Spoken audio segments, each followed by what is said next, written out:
What are some of the popular stain finishes right now in 2024? Well, stain's coming back in a big way, especially paired up with a paint. But if you're really into stain, you really need to research your wood species. So oak, this is oak, and oak. Notice the grain really changes everything. These two are quarter sawn. You can tell by the way the grain is in straight lines, and this is like a normally sawn oak where you see these big grain patterns.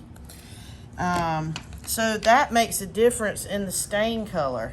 You can go darker. These are both, this is a maple, this is hickory.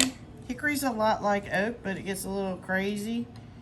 Another quarter sawn oak. Another cherry. This is maple with it. These are the same stains. One on oak, one on maple. See the big difference. Same stain, different wood species.